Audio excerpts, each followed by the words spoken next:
Hey guys, let's talk about Magic's market manipulation. It's coming up next. Stay tuned.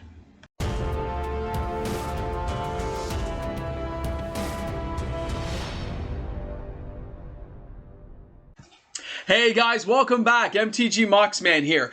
If you're new to the channel and you've somehow found me out there in YouTube land, well, thanks a lot for taking the time to check out my content today. We are talking about market manipulation in Magic the Gathering. Does it exist? Does it happen? How does it happen? These are the things we're going to go over in today's video, and I hope you find it entertaining, because I gotta be honest, it was kind of entertaining to find out the information myself. I've been tracking things. I've been learning things. I've been researching things. So first, before we start off, let's take a look at what market manipulation really means. Let's get a definition on the page. Market manipulation is a type of market abuse where there is a deliberate attempt to interfere with the free and fair operation of the market. The most blatant of cases involve creating false and misleading appearances with respect to the price of or market for a product, security, or commodity. So we're talking Magic cards. So it's somebody making them look a certain way, be a certain way, or do a certain way. It doesn't really fit Magic that well, does it? So market manipulation, as the term comes out, doesn't actually reflect on Magic as much as we think in terms of the hardcore tone. But there are things that happen that are manipulated inside Magic the Gathering to give certain appearances to get certain results for certain people. That does happen.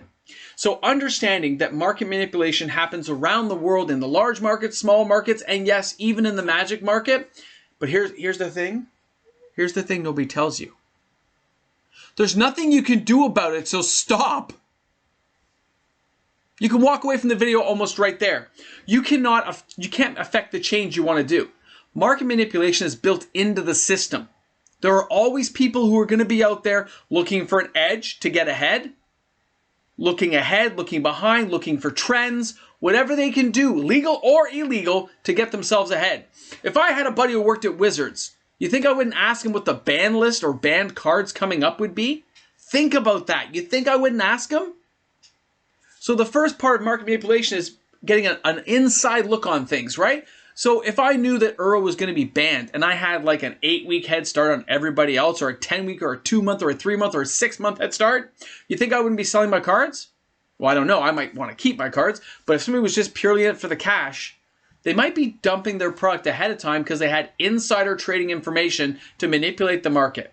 They're like, hey, I'm dumping a whole bunch of these out there. They're a little bit cheaper than normal. Buy them. People gobble them up for their decks. Then the ban comes in and they just spent lots of money and wasted it.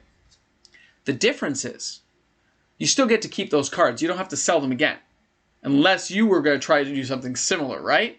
So if you're going to hold on to those cards and enjoy them, then yeah, you may have overpaid a bit, but you get to hold on to it. So that part of the market manipulation really does and probably does kind of happen out there, okay?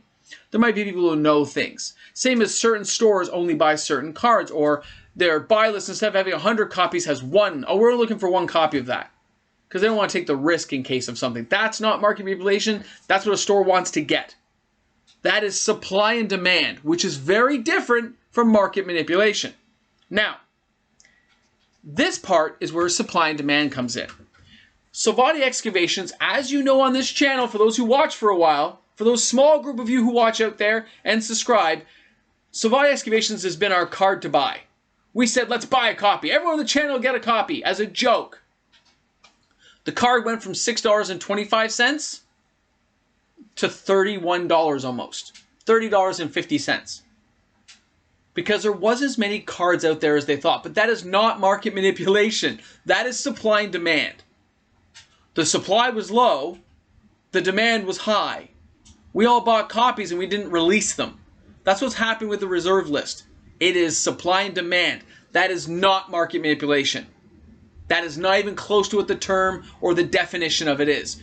What this is capitalism. Hardcore capitalism. We are affecting the market, yes. We are taking control of a commodity, but we're not forcing you to buy it. We're not forcing you to take it. We just are keeping it for ourselves. And if we release it onto the market, this is where things can get fun. Okay? So you have a card like Savati Excavations. We bought it up. Our channel here controls a large stake. And let's say we have 500 copies. And that card is going for 30, 40 bucks. somewhere in that range. We'll say 30, just make it even, 30 bucks. This is where things can get funny because Savati Excavations has been bought out. There's not many copies of it left. So there are ways we can manipulate the market. We can keep this price high by holding on to it. We can release tricklings of this stock to people saying, hey, it's $5 less than normal. Okay? That is a market manipulation. Because no one is stating that people want this card. People are buying it because they see it being bought out. Like most reserve list cards, not all of them are good. But people want to be able to say they own a card on the reserve list. That's why things are happening the way they are. But that is not market manipulation, okay? That is not what's happening out there. So for those of you who email me this, no. That type of market manipulation does not exist. What we're dealing with is supply and demand. So here are some terms, though, that you do need to be aware of for market manipulation. Okay? Pump and dump, fake news, and bear rating. These are things that actually happen in Magic that you should be aware of and understand when they're happening so you don't get caught in the trap in between any of these terms. Pump and dump. Pump and dump is when somebody buys up a lot of a card, has a large position of it, and they rise that price up and then ditch it out, trying to get whatever money they can. So they bought a card at 50 cents, but they bought so many copies of that card that it went up to like $10. Then on multiple accounts or through multiple friends, they all put up on eBay at slightly varying prices. And people say, oh my God, over here it's like $18 now, but these guys are selling it for like $5. This is a deal. And they buy. That's pump and dump because those people only bought it for 50 cents. Okay? Pump and dump happens. You have to think of it in terms of there are lots of people out there. So buy cards you want. You don't have to get caught in a pump and dump scheme. You can just buy the cards you want. And the problem with the reserve list is we have a lot of cards that are much higher value. A lot of the cards are not being pumped and dumped inside the reserve list. They are holding where they are because people aren't selling them back onto the market. Most cards are holding strong. I'll have videos on that this week, okay? For a lot of the cards we've been talking about. Now, fake news. Did you guys hear, in case you guys didn't know, Euro is going to be unbanned in 2022. That's fake news. But rumors get spread. And if the rumor catches like a telephone call and goes from person to person to person, that's when that can affect the price. And if you say it to the right people, and it goes around enough times, it can affect what's going on out there.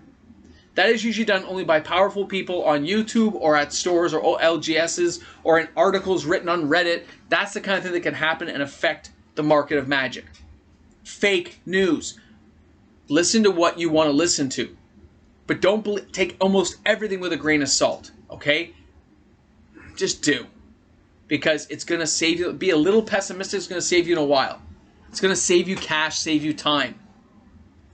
Fake news happens. All it takes is a little manipulation from somebody saying it to the right person and spreading it along. Pay attention to that. Bear rating. Bear rating is great. Bear rating is when, let's just say we have Fast Bond. It was $5. It's gone up to $30, $40, $50. And there's a guy named Jojo. And Jojo wants to buy more copies because it's such an awesome card. He wants more. So what he does is he takes all of his copies and he goes through a whole bunch of vendors and dumps them all on the scene at the exact same time. And he is forcing the price down because he's putting them low. But guess what? He's the one buying them all back, and he's buying the ones that you lowered down. Oh, this card's only $5 now. But as it's all being bought and you're lowering your price, he's buying your price too. That's bear dumping. Forcing prices lower so they can buy more in the long run. Don't fall for that. Pull your card off. Hold on to it. Don't lower your price if you don't think it's fair. Hold on to your Magic cards, guys. Pay attention. That type of manipulation does happen in Magic. Not on a large scale from what I can see. I've seen a few times it has happened. But most of what we see in Magic is actually just supply and demand. People who pay attention to the facts of Magic, pay attention to the little details in Magic to get ahead. Sorry, we have people talking to me. That's what I'm talking about. I pay attention to the little details to find deals where I can. And I tell you, my viewers, wherever I see value, see things coming up, or I think things are important to tell you. But that is just me being smart, staying ahead of the curve, reading every day, researching in my off hours when I'm not at my regular job. That's what I do for my channel. That's just staying ahead of the curve to get ahead. I'm never going to be a big fish in the sea. I'm not going to be swimming with the alphas and the betas out there. I'm going to be a little tiny minnow in that giant ocean, picking up what I can. And that's all I can hope for, and that's fine with me. Unless this channel gets like 100,000 subscribers or something at some point, that's okay. But guys, that is somebody being smart. That is not market manipulation. I buy products I like, and I stick to the products I like. I do skip products. You guys know this. I didn't buy Jumpstart. I skip stuff. That's being smart. Buying what I want to buy, paying attention to the ones I think are worth getting. And that's all I do. Again, that's not market manipulation. That's somebody researching. Somebody who gets mad is a person who didn't pay attention, buys some stuff, and says, I got hosed, man. It's market manipulation. This product's not going up. Buying the right product at the right time and listening to the right information. That's how you get ahead in magic investing and collecting. Okay? So, if you have any questions, comments, concerns, you guys make sure you hit me up out there. I'll be happy to help you. This was MTG Marksman. Thank you so much for taking the time to watch today. Have a great one, guys. Stay chilly because it is going to warm up. We are 29 days till spring. We are getting there. See you soon. After I click off this button. And then I'll say see you soon. See? Now I'll say see you soon. Hey guys, thanks for tuning in. MTG Marksman here. Big shout out to all my patrons, new and old. Welcome aboard, everyone, and thanks for the support. Have a great one, guys. Enjoy the day. Stay frosty. Shop smart. Shop smart. And where's my nachos and cheese?